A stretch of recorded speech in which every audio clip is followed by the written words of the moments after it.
Welcome to G3 media. ముందుగా headlines చూద్దాం. అమరావతి అభివృద్ధిపై కీలక నిర్ణయాలకు కేబినెట్ సిద్ధం. 30కి పైగా అంశాలపై నేడు కేబినెట్లో చర్చ. రాజధాని అభివృద్ధికి కీలక ప్రతిపాదనలకు ఆమోదం అవకాశం. అమరావతి ప్రాజెక్టులపై కీలక నిర్ణయాలు తీసుకోనున్న కేబినెట్. తెలంగాణ నీటి హక్కులపై కాంగ్రెస్ ను ప్రశ్నించిన కేటీఆర్. 7 ప్రాజెక్టుల అంశంపై ప్రభుత్వాన్ని నిలదీసిన వైనం. తెలంగాణ ప్రయోజనాల కోసం పోరాటం కొనసాగిస్తామని వెల్లడి. రాష్ట్ర నీటి హక్కులపై రాజీ ఉండదన్న కేటీఆర్ వ్యాఖ్యలు. మహిళల భద్రతపై టీడీపీని ప్రశ్నించిన వరద కళ్యాణి. ఆరోపణలపై సమగ్ర విచారణ జరపాలని ప్రభుత్వానికి డిమాండ్. మహిళలకు న్యాయం చేయడంలో ప్రభుత్వం విఫలమైందన్న వైసీపీ. మహిళల సమస్యలను రాజకీయాలకు అతీతంగా చూడాలని పిలుపు. జయశంకర్ పేరుతో రాజకీయం వద్దన్న ఆది శ్రీనివాస్. అక్కంపేటకు రెవెన్యూ గ్రామ హోదా కల్పించామన్న ప్రభుత్వం. మహనీయుల పేర్లను రాజకీయాలకు వాడుతున్న ఆది శ్రీనివాస్. జయశంకర్ ఆశయాలను ఆచరించాలన్న ప్రభుత్వ విప్ వ్యాఖ్యలు.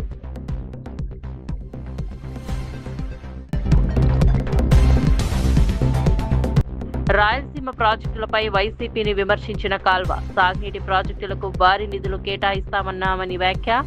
రైతులకు నీటి కొరత లేకుండా చర్యలు తీసుకుంటున్నామన్న ప్రభుత్వం. అమరావతిపైనే దృష్టి పెట్టాలని వైసీపీకి కాల్వ సూచన. ఆంధ్రప్రదేశ్ కేబినెట్ సమావేశంలో అమరావతి అభివృద్ధితో పాటు 30కి పైగా కీలక అంశాలపై చర్చ జరగనుంది. Quantum valley project, Amaravati inner ring road, railway line కోసం భూ సమీకరణ, డేటా సెంటర్ల ఏర్పాటు, 5G సెల్ టవర్లు, రోప్వే ప్రాజెక్టులు, లండన్ ఐ తరహా పర్యాటక ఆకర్షణ నిర్మాణానికి సంబంధించిన ప్రతిపాదనలు ఆమోదం పొందే అవకాశం ఉంది. CRDA పరిధిలో మౌలిక సదుపాయాల విస్తరణకు ప్రభుత్వం ప్రాధాన్యమిస్తోంది. రాష్ట్ర రాజధానిని ప్రపంచ స్థాయి నగరంగా తీర్చిదిద్దే దిశగా పలు కీలక నిర్ణయాలు తీసుకోనున్నట్లు సమాచారం. అలాగే రానున్న అసెంబ్లీ సమావేశాల ఏర్పాట్లపై కూడా కేబినెట్లో చర్చ జరిగే అవకాశం ఉంది.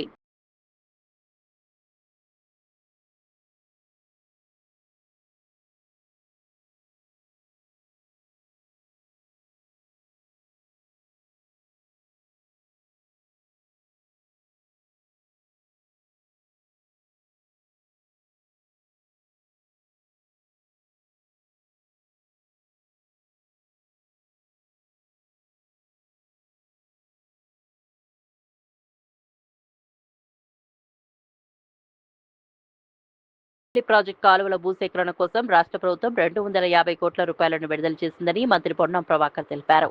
సిద్దిపేట జిల్లా కోహెడగ్రాంలో నిర్వహించిన పలు అభివృద్ధి కార్యక్రమాల్లో పాల్గొన్న ఆయన తంగళ్లపల్లిలో నిర్మాణంలో ఉన్న యంగ్ ఇండియా ఇంటిగ్రేటెడ్ రెసిడెన్షియల్ పాఠశాల పనులను పరిశీలించారు. వన మహోత్సవంలో భాగంగా పాఠశాల ఆవరణలో మొక్కలు నాటి పర్యావరణ పరిరక్షణకు ప్రాధాన్యం ఇవ్వాలని సూచించారు. వచ్చే విద్యా సంవత్సరంలోపు పాఠశాల భవన నిర్మాణాన్ని పూర్తి చేసి హాస్టల్ వసతులతో పాటు తరగతులను ప్రారంభిస్తామని చెప్పారు. క్రీడా మైదానాలు, ఇతర మౌలిక సదుపాయాలను కూడా సమయానికి సిద్ధం చేసేలా పనులను నిరంతరం పర్యవేక్షిస్తున్నామని తెలిపారు. ప్రపంచ స్థాయి విద్యా సంస్థలకు పోటీ పడే విధంగా ఈ ఇంటిగ్రేటెడ్ రెసిడెన్షియల్స్ పాఠశాలలు దేశానికి ఆదర్శంగా నిలుస్తాయని చెప్పారు.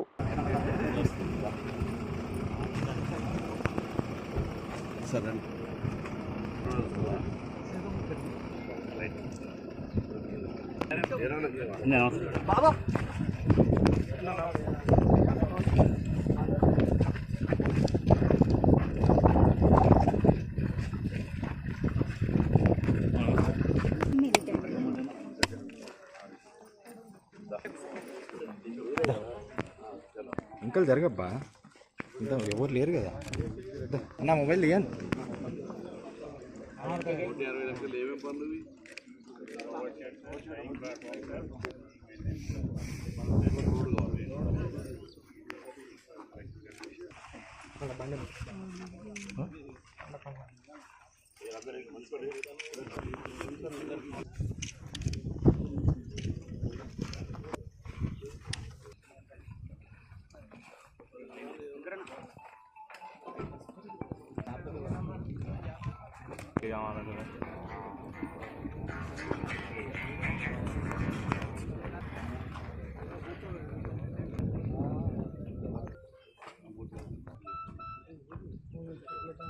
మాట్లాడుతాను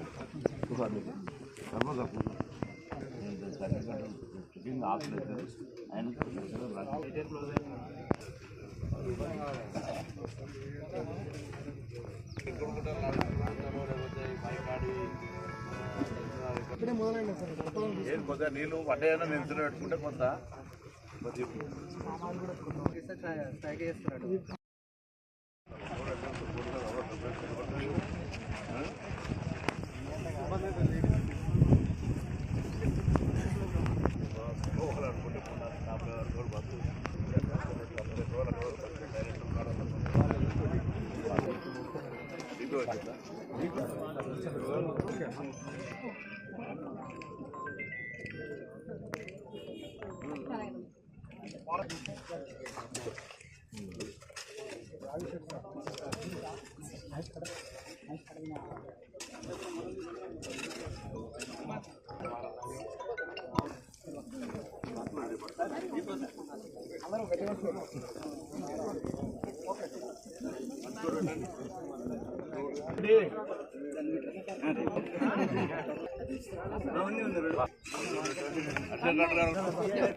తెలంగాణ ప్రజాపాలన ప్రభుత్వం విద్యకు అత్యంత ప్రాధాన్యత ఇస్తూ ఇంటిగ్రేటెడ్ స్కూళ్ళ నిర్మాణ ప్రక్రియ తీసుకుంది.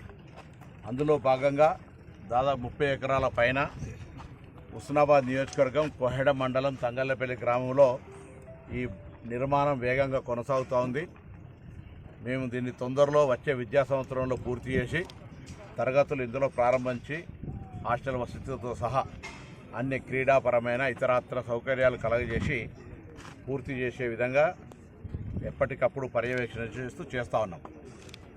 గౌరవ ముఖ్యమంత్రి రేవంత్ రెడ్డి గారు, ఉప ముఖ్యమంత్రి బట్టి విక్రమార్క గారు, సంక్షేమ శాఖల మంత్రులుగా మేము ఈ యొక్క ఇంటిగ్రేటెడ్ స్కూళ్ళ ద్వారా పిల్లలకు ఉజ్వలమైన భవిష్యత్తు కలగజేయాలని, ఇందులో చదువుకున్న పిల్లలు రేపు భావి భారత పౌరులుగా తెలంగాణ రాష్ట్ర నిర్మాణానికి సంబంధించిన దానిలో ఉపయోగపడే విధంగా అత్యున్నతమైనటువంటి ఏదే ప్రపంచ స్థాయి పాఠశాలలతో పోటీ పడే విధంగా ఉండే విధంగా దీన్ని తీర్చిదిద్దుతూ ఉన్నాం. పూర్తి రెసిడెన్షియల్గా అధ్యాపకులతో సహా అందరూ ఉండి ఇక్కడనే చెప్పేటువంటి ఈ ఇంటిగ్రేటెడ్ స్కూళ్ళు వేగవంతంగా నిర్ణయం చేసుకుంటున్నాం. కాబట్టి మరి రాష్ట్రంలో 1, 2, 3 నిర్మాణాల్లో మాది కూడా ఉంది. ఈ తొందరగా పూర్తి చేసుకొని మా నియోజకవర్గం వెనుకబడ్డ గ్రామీణ ప్రాంతం కాబట్టి ఇంకొకటి కూడా ఏమని అడుగుతాం ముఖ్యమంత్రి గారు తప్పకుండా. ఎందుకంటే మేము మీరు ప్రభుత్వానికి సంబంధించిన నిర్ణయాన్ని తొందరగా అమలు చేస్తూ ఉన్నాం కాబట్టి ఇంకొకటి కూడా కావాలని అడుగుతాం. ఇది వెనుకబడ్డ ప్రాంతం, గతంలో నిర్లక్ష్యం జరిగింది, ఈ ప్రాంతానికి కొంత అన్యాయమైంది కాబట్టి ఇవాళ ఇప్పటికే ఒక ఇంజనీరింగ్ కాలేజ్ తెచ్చుకున్నాం, లేకపోతే గౌరవెల్లి ప్రాజెక్టును పూర్తి చేస్తూ ఉన్నాం. ఈ ప్రాంత రైతాంగానికి అందరికీ రైతులందరినీ సహకరించమని కోరుతా ఉన్నాం. కొంత కాలువలకు భూములు అటు ఇటు తీయంగా ఎవరు దయచేసి ఇబ్బంది పెట్టకమని కోరుతా ఉన్నాం. మిగతా అన్ని రకాల ఇంటిగ్రేటెడ్గా అంటే ఈ నియోజకవర్గ సమగ్ర అభివృద్ధి కొరకు అటు టూరిజం కావచ్చు, ఇటు ఇన్ఫ్రాస్ట్రక్చర్ కావచ్చు, అటు ఇండస్ట్రియల్ పార్క్ కావచ్చు, అటు విద్య కావచ్చు, ఇటు వైద్యం కావచ్చు, అన్ని రకాల సమిష్టిగా కలిపి అభివృద్ధి చేస్తూ ఉన్నాం. తప్పకుండా ఇంకా మరింత ఉత్సాహంతో ఈ నియోజకవర్గ ప్రజలు ఎల్లకాలంగా మేము అగ్రభాగాన్ని నిలబడ్డం అనే విధంగా ఉండే విధంగా అభివృద్ధి చేసుకొని తీసుకుపోతాం. అందుకే ఇలా ఈ ఇంటిగ్రేటెడ్ స్కూల్ నిర్మాణం యొక్క వేగం మేము దాని కొరకు ఏ విధంగానైతే నిరంతరం దాని పర్యవేక్షణ చేస్తూ ఉన్నాము. మిగతా పనులు కూడా ఏ విధంగా కరీంనగర్కి 4 లైన్ కావచ్చు, లేకపోతే అక్కన్నపేటకు సంబంధించిన 4 లైన్ కావచ్చు, ఈ విధంగా అనేక రకాల అభివృద్ధికి కార్యక్రమాలకు సంబంధించి ఎల్లమ్మ చెరువు, కొత్త చెరువు, పల్లె చెరువు, ఇక్కడ కోహెడ చెరువు, ఇట్లా అనేక రకాలుగా మరి ప్రజలకు ఉపయోగపడే కార్యక్రమాలు చేస్తాం. గౌరవెల్లికి సంబంధించినటువంటి భూసేకరణకు 250 కోట్ల నిధులను జిల్లా కలెక్టర్ల ఖాతాలో ప్రభుత్వం వేసింది. రైతులకు పేమెంట్ జరుగుతూ ఉంది. తదనంతరం వెంటనే డిస్ట్రిబ్యూటరీ కాలువల్ని తవ్వడానికి కూడా టెండర్ ప్రక్రియ కొనసాగుతోంది. ఎడమ కుడి కాలువల్ని కూడా త్రూ చేసి అందులో నీళ్ళు నింపి వదిలితే ఎడమ కుడి కాలువల్లో నీళ్లు నిండే విధంగా కూడా ప్రక్రియ తీసుకుంటా ఉన్నాం. ఇవన్నీ కూడా గౌరవ ముఖ్యమంత్రి గారు, ఉప ముఖ్యమంత్రి గారు, ఇరిగేషన్ మంత్రి, జిల్లా ఇన్ఛార్జ్ మంత్రి, జిల్లా మంత్రులు, అందరు ప్రజాప్రతినిధులు గౌరవెల్లి ప్రాజెక్ట్ ఆనర్ 2007లో ఫౌండేషన్ అయింది. 2027లో అంటే 20 సంవత్సరాల సుదీర్ఘ కళలో ఈ ప్రాంతానికి అందరికీ నీళ్ళు ఇచ్చేటువంటి బాధ్యత నాది.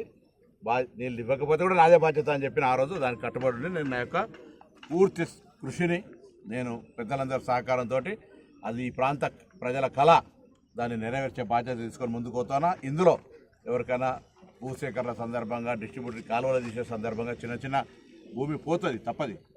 కాబట్టి అటువంటి వాళ్ళకు కూడా నేను విజ్ఞప్తి చేస్తా ఉన్నా, సహకరించండి.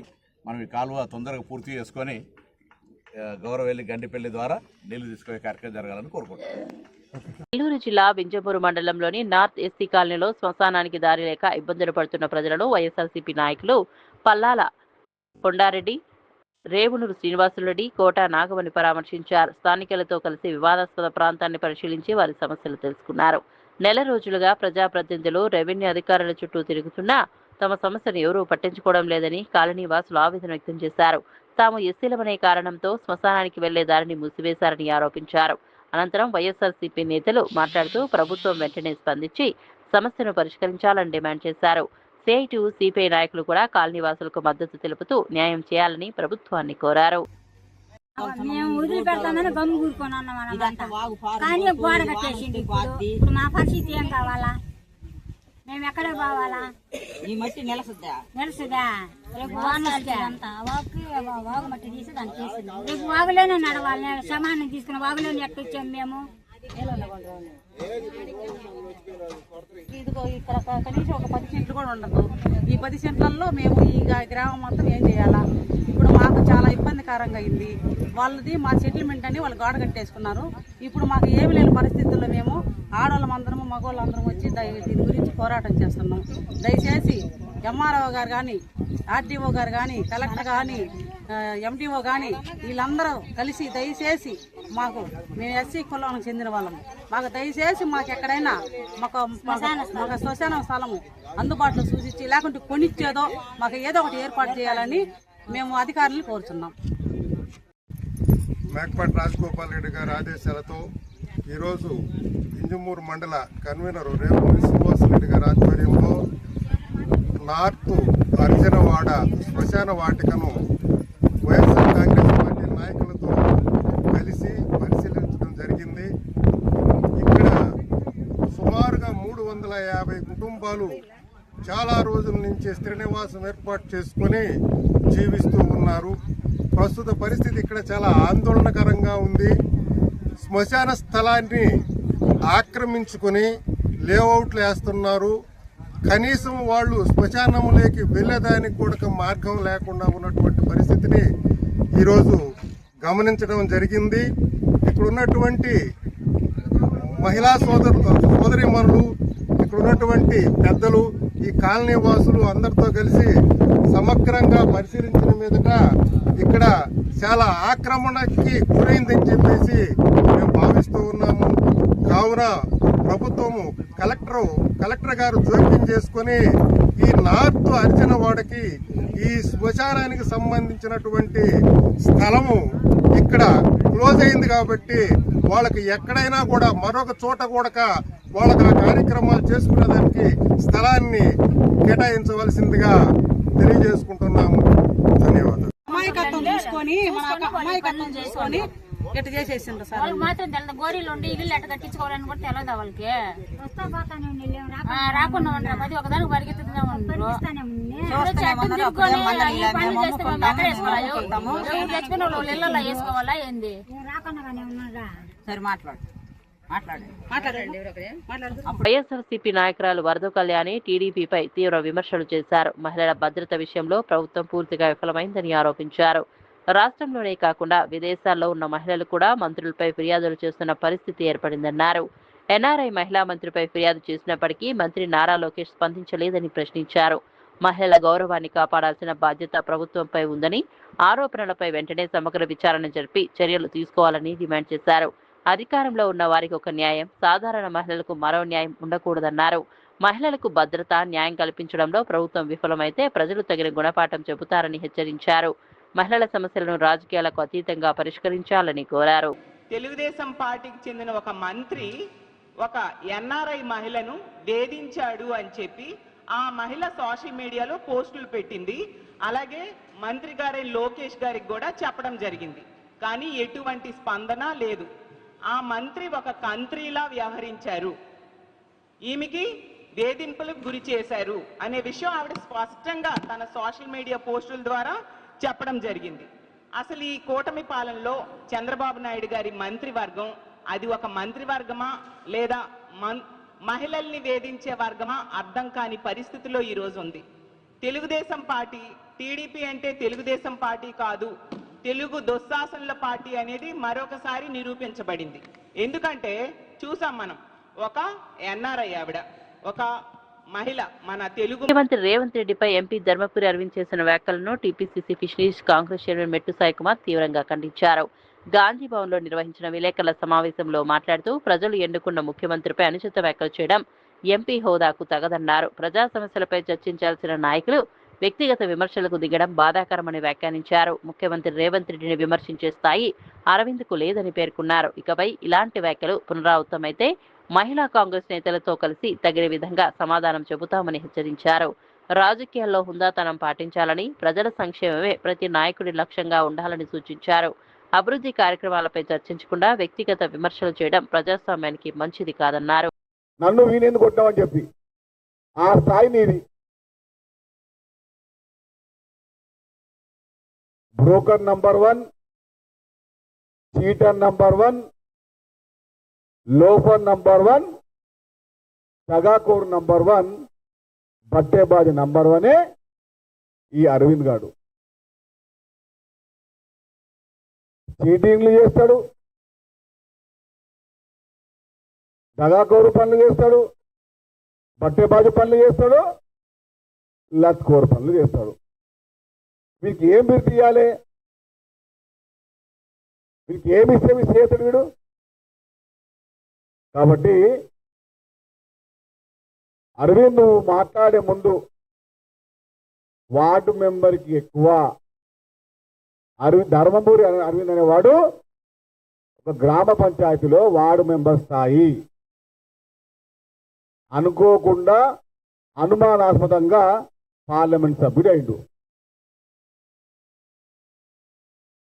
రాష్ట్రంలో, భారతదేశంలో రేవంత్ రెడ్డి గారికి ప్రత్యేకమైన స్థానం ఉంది ప్రజల గుండెల్లో, కాంగ్రెస్ పార్టీ నాయకర్తల గుండెల్లో. నువ్వేంద్ర బాబు, నీ పత్రం లేనిది, నీ లెక్క లేదు, ఒరిజినల్ బ్రోకర్ నా కొడుకు నువ్వు. ఇక బ్రోకర్లు కూడా మాట్లాడుతున్నారు. రాయలసీమ సాగునీటి ప్రాజెక్టుల విషయంలో వైసీపీ నాయకులు తప్పుడు రాజకీయాలు చేస్తున్నారని టీడీపీ నేత కాల్వ శ్రీనివాసులు విమర్శించారు. తమ 5 ఏళ్ల పాలనలో ప్రాజెక్టులను పట్టించుకొని వైసీపీ నేతలకు ఇప్పుడు వాటిని సందర్శించే హక్కు లేదన్నారు. కూటమి ప్రభుత్వం రాజకీయ సాగునీటి ప్రాజెక్టుల అభివృద్ధికి 19,108 కోట్లు ఖర్చు చేయబోతోందని తెలిపారు. సాగునీటి వసతుల విస్తరణకు ప్రభుత్వం ప్రాధాన్యమిస్తోందని, రైతులకు నీటి కొరత లేకుండా చర్యలు తీసుకుంటోందని పేర్కొన్నారు. ప్రజలను తప్పుదోవ పట్టించే రాజకీయాల కంటే అభివృద్ధిపైనే దృష్టి పెట్టాలని వైసీపీ నేతలకు సూచించారు. రాయలసీమ రైతుల ప్రయోజనాల కోసం ప్రభుత్వం కట్టుబడి పనిచేస్తోందని, ప్రాజెక్టుల నిర్మాణాన్ని వేగవంతం చేసి రైతులకు పూర్తి స్థాయిలో సాగునీరు అందిస్తామని కాల్వ శ్రీనివాసులు స్పష్టం చేశారు. ఆధారిత ప్రాజెక్టులకు భవిష్యత్తులో నీటి కేటాయింపులు కోరబోమని లిఖితపూర్వకంగా ఉమ్మడి ఆంధ్రప్రదేశ్ రాష్ట్ర ముఖ్యమంత్రిగా లేఖ ఇచ్చిన మాట వాస్తవం కాదా? ఆ రకంగా రాయలసీమ ప్రాజెక్టులకు ఒక మరణ శాసనం లాంటి లేఖ బ్రిజేష్ కుమార్ ట్రిబ్యునల్కు ఇస్తున్నప్పుడు ఈ రాయలసీమ కాంగ్రెస్ నాయకులు ఎందుకు మాట్లాడలేదని అడుగుతా ఉన్నాం. జగన్మోహన్ రెడ్డి 5 ఏళ్లలో అనేక హామీలు ఇచ్చి రాయలసీమ ప్రాజెక్టుల గురించి ఏమాత్రము శ్రద్ధ కనపరచకపోయినప్పుడు అసెంబ్లీలోనో పార్టీ సమావేశాల్లోనో కనీసం ఒంటరిగానో వెళ్ళి జగన్మోహన్ రెడ్డిని నిన్ను నమ్మి రాయలసీమ ప్రజలు ఓట్లేసి సీట్లు ఇచ్చి గెలిపిస్తే రాయలసీమకు నువ్వు ఏమీ చేయకపోతే ఎట్లా జగన్మోహన్ రెడ్డి అని ఏనాడైనా ఏ ఒక్కరైనా ఇదే వైసీపీ నాయకులు అడిగారా అని నేను అడుగుతా ఉన్నా. అధికారంలో ఉన్నప్పుడు అడగని వాళ్ళు, అభ్యర్థించని వాళ్ళు ఈరోజు తగుదనమ్మా అంటూ రాయలసీమ ప్రాజెక్టుల సందర్శన పేరుతో పనికిమాలిన బ్యాచ్ అంతా ఒకటి వెళ్ళి ప్రజలకు అసత్యాలు చెప్పే ప్రయత్నం చేస్తూ ఉంటే మిమ్మల్ని ఎట్లా నమ్ముతారని నేను అడుగుతా ఉన్నా. ఎట్లా, ఎందుకు నమ్మాల? 5 ఏళ్ల మీ పరిపాలనలో ఏ ఒక్క ప్రాజెక్టు సార్ జయశంకర్ స్వగృహం అక్కంపేటను కాంగ్రెస్ ప్రభుత్వం రెవెన్యూ గ్రామంగా ప్రకటించిందని ప్రభుత్వ విప్ ఆది శ్రీనివాస్ తెలిపారు. సిఎల్పి కార్యాలయంలో మీడియాతో మాట్లాడుతూ 10 ఏళ్ల బీఆర్ఎస్ పాలనలో జయశంకర్ స్వగ్రామాన్ని పట్టించుకుని నాయకులు ఇప్పుడు నివాళుల పేరుతో రాజకీయాలు చేయడం సరికాదని విమర్శించారు. ముఖ్యంగా కేటీఆర్ తీరుపై ఆయన మండిపడ్డారు. జయశంకర్ ఆశయాలను ఆచరణలో చూపించాల్సింది పోయి ఆయన పేరును రాజకీయ ప్రయోజనాలకు ఉపయోగించడం ప్రజలు గమనిస్తున్నారని అన్నారు. కాంగ్రెస్ ప్రభుత్వం అక్కంపేట అభివృద్ధికి చర్యలు తీసుకుందని, రెవెన్యూ గ్రామ హోదా కల్పించడం ద్వారా అక్కడి ప్రజల సమస్యల పరిష్కారానికి మార్గం సుగమమైందని పేర్కొన్నారు. మహనీయుల పేర్లను రాజకీయాలకు వాడకుండా వారి ఆశయాలను అమలు చేయడంపైనే అందరూ దృష్టి పెట్టాలని ఆది శ్రీనివాస్ పిలుపునిచ్చారు. సందర్భంగా తెలియజేస్తూ రాష్ట్ర ప్రయోజనాల కోసం నిరంతరం కేంద్రంతో సంప్రదింపులు జరపాల్సిన అవసరం ఉంటుంది. కాబట్టి అందులో భాగంగా ఢిల్లీకి ముఖ్యమంత్రి గారు వెళ్తున్నటువంటి మాటలు ఎందుకు గుర్తిస్తున్నారని చెప్పని ఈ సందర్భంగా నేను మాట్లాడే ప్రయత్నం చేస్తూ మరో మాట కూడా అన్నారు. సీఎం రేవంత్ రెడ్డి గారికి గురువు చంద్రబాబు నాయుడు అని చెప్పని కేటీఆర్ మాట్లాడుతారు. ఈరోజు రేవంత్ రెడ్డి గారికి ప్రజలే గురువులు, తెలంగాణ ప్రజలే ఆయన గురువులని చెప్తా ఉన్నారు. తెలంగాణ ప్రజల ప్రయోజనాల కోసం ఇసుమంత అన్యాయం జరిగిన ప్రజల పక్షాన నిలబడేటువంటి వ్యక్తిత్వం ఉన్నటువంటి వాళ్ళు అది మీరేమో నీళ్లు నిధులు నియామకాల కోసం చెప్పని అధికారులకు వచ్చి వాటిని మర్చిపోయిన సందర్భం. కానీ ఇక్కడ తెలంగాణలో అది నీళ్లు కానీ నిధులు కానీ నియామకాలకు సంబంధించి ఇతరత్ర ఏదైనా ప్రజలకు ఇబ్బంది అయితే ఆ ఇబ్బందిని అధిగమించడానికి ఈరోజు కేంద్ర ప్రభుత్వంతోనైనా ఒత్తిడి తీసుకొని వచ్చి వాటిని పరిష్కారం చేసేటువంటి ప్రయత్నం చేసేటువంటి కార్యక్రమం చేస్తుంది తప్ప మరొకటి కాదనే మాట సందర్భంగా నేను తెలియజేస్తూ ఈరోజు విచ్చలవిడిగా మాట్లాడే మాటలు మానుకోవాల్సిందిగా, బూతు పురాణాన్ని మానుకోవాల్సిందిగా, ఈరోజు ఆయన మాట్లాడుతుంటే ఎక్కడికి వెళ్ళినా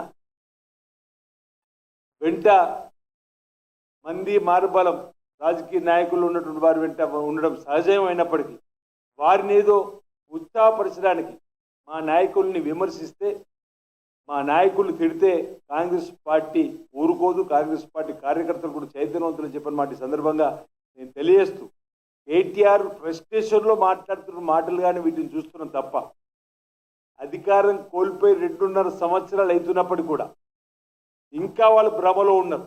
అసలు మేము ఎందుకు ఓడిపోయినటువంటి ఆలోచన వారు పోస్ట్ మార్టం చేసుకోకుండా గాలివాటంగా మళ్ళీ గెలుస్తామనేటువంటి భావాలతో పోతున్న సందర్భం.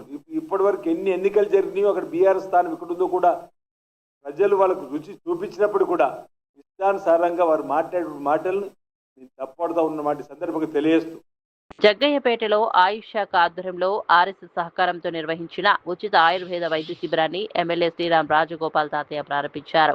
వాసవి కన్యకా పరమేశ్వరి కళ్యాణ మండపంలో ఏర్పాటు చేసిన ఈ శిబిరంలో ప్రజలకు ఉచిత వైద్య పరీక్షలు, మందులు అందించారు. వైద్యులను కలుసుకుని అందిస్తున్న సేవలను ఎమ్మెల్యే పరిశీలించారు. ఆయుర్వేద వైద్య విధానం భారతీయ సంప్రదాయ వైద్య వ్యవస్థలో ఎంతో విశిష్టమైనదని, ప్రజారోగ్య పరిరక్షణలో కీలక పాత్ర పోషిస్తోందని అన్నారు. మోకాళ్ల నొప్పులు, చర్మ వ్యాధులు, అలర్జీలు, మహిళల ఆరోగ్య సమస్యలు, చిన్నారుల వ్యాధులకు సంబంధించిన చికిత్సలు అందించారని తెలిపారు. కేంద్ర ప్రభుత్వ పథకాల ద్వారా అందుబాటులో ఉన్న నాణ్యమైన ఆయుర్వేద మందులను ఉచితంగా పంపిణీ చేశారు. ప్రజల ఆరోగ్యంపై అవగాహన పెంచుకుని ఇలాంటి శిబిరాలను సద్వినియోగం చేసుకోవాలని ఎమ్మెల్యే సూచించారు.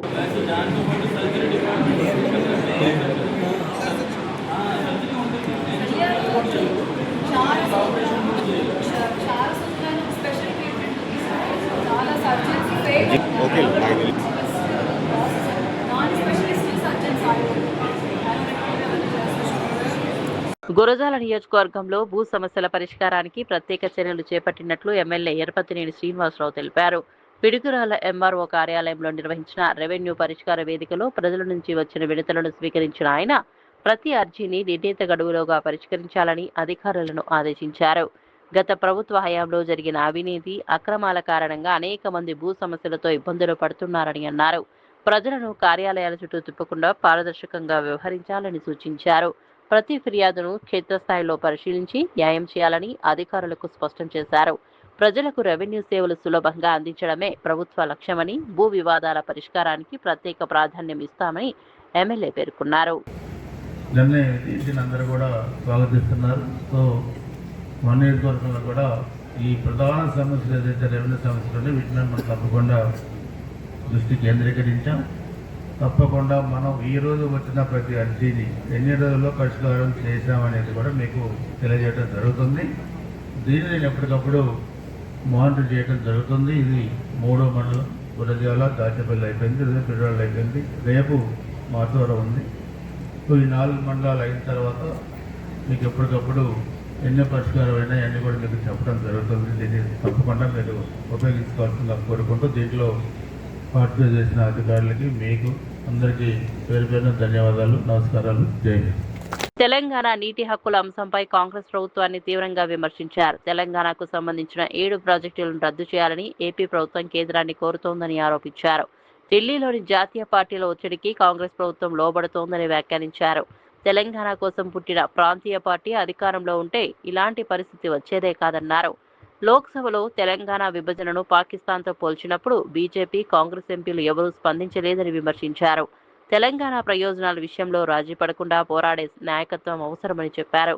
రాష్ట్ర నీటి హక్కులను కాపాడడం ప్రతి ప్రజాప్రతినిధి బాధ్యత అని, తెలంగాణ ప్రయోజనాల కోసం బీఆర్ఎస్ నిరంతరం పోరాటం కొనసాగిస్తుందని కేటీఆర్ స్పష్టం చేశారు. ఇవాళ నేను చూస్తూ ఉంటే ఉదయం పేపర్లో కానీ టీవీలో కానీ బ్రహ్మాండంగా మన వాళ్ళు కూడా మళ్ళీ ఒక్కసారి అంటే ఢిల్లీ పార్టీల చేతుల్లో మళ్ళీ తెలంగాణ ఎట్లా తల్లడిల్లుతున్నదో ఒకసారి అర్థం చేసుకోవాల్సిన బాధ్యత మనందరి మీద ఉన్నది.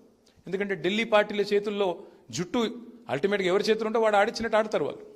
అదే తెలంగాణకు నికార్సుగా తెలంగాణ కోసమే పుట్టిన పార్టీ, తెలంగాణ కోసమే అల్టిమేట్గా ప్రాణాన్ని పనిపెట్టడానికి సైతం, పనంగా పెట్టడానికి సైతం మరి వెనకాడకుండా నడిపించిన నాయకుడు ఉంటే ఆ పరిస్థితి ఉంటుందా?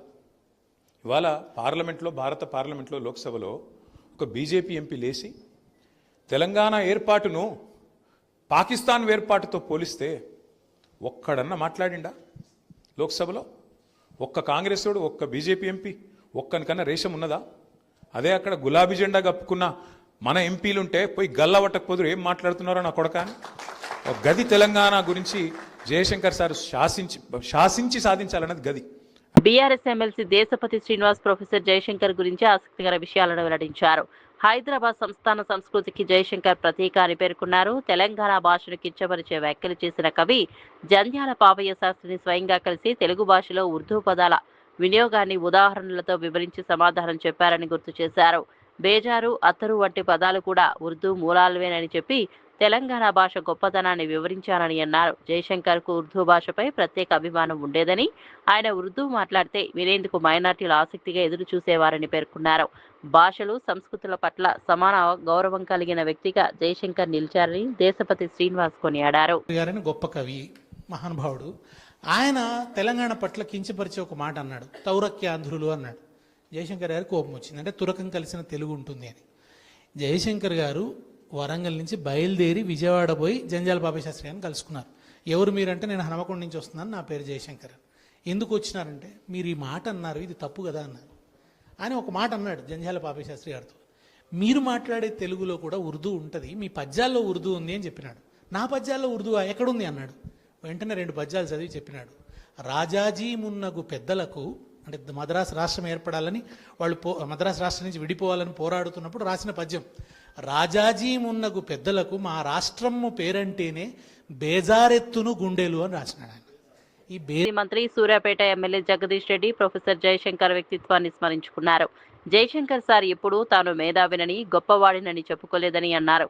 తెలంగాణ ఉద్యమ సమయంలో మేధావుల సంఘం ఏర్పాటు చేయాలని కొందరు కోరగా అసలు మేధావులు ఎక్కడున్నారని, మేధావుల సంఘం ఎలా పెడతానని జయశంకర్ ప్రశ్నించారని గుర్తు చేశారు.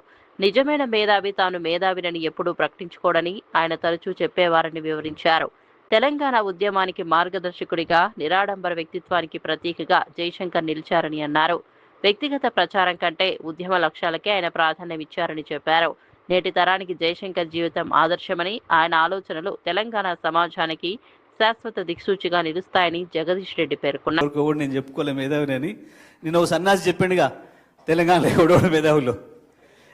ఈ సన్యాసులకి అట్లాంటి గొప్ప వాళ్ళు అర్థం కారు. అంత గొప్పవాడు జయశంకర్. తాను ఎప్పుడు గొప్పగా ఊహించుకోలేదు, గొప్పగా అనుకోలేదు. తెలంగాణ జ్యోతిని ఆర్పకుండా నడిపిస్తున్న గొప్పతనం తనకి అని తను ఎప్పుడు కూడా అనుకోలేదు.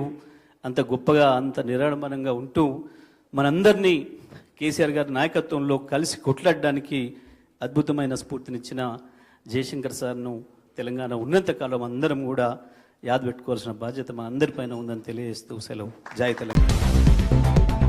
అమరావతి అభివృద్ధిపై కీలక నిర్ణయాలకు కేబినెట్ సిద్ధం. 30కి పైగా అంశాలపై నేడు కేబినెట్లో చర్చ. రాజధాని అభివృద్ధికి కీలక ప్రతిపాదనలకు ఆమోదం అవకాశం.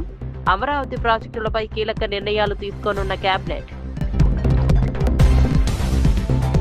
తెలంగాణ నీటి హక్కులపై కాంగ్రెస్ ను ప్రశ్నించిన కేటీఆర్. 7 ప్రాజెక్టుల అంశంపై ప్రభుత్వాన్ని నిలదీసిన వైనం. తెలంగాణ ప్రయోజనాల కోసం పోరాటం కొనసాగిస్తామని వెల్లడి. రాష్ట్ర నీటి హక్కులపై రాజీ ఉండదన్న కేటీఆర్ వ్యాఖ్యలు. మహిళల భద్రతపై టీడీపీని ప్రశ్నించిన వరద కళ్యాణి. ఆరోపణలపై సమగ్ర విచారణ జరపాలని ప్రభుత్వానికి డిమాండ్. మహిళలకు న్యాయం చేయడంలో ప్రభుత్వం విఫలమైందన్న వైసీపీ. మహిళల సమస్యలను రాజకీయాలకు అతీతంగా చూడాలని పిలుపు. జయశంకర్ పేరుతో రాజకీయం వద్దన్న ఆది శ్రీనివాస్. అక్కంపేటకు రెవెన్యూ గ్రామ హోదా కల్పించామన్న ప్రభుత్వం. మహనీయుల పేర్లను రాజకీయాలకు వాడుతున్న ఆది శ్రీనివాస్. జయశంకర్ ఆశయాలను ఆచరించాలన్న ప్రభుత్వ వ్యాఖ్యలు.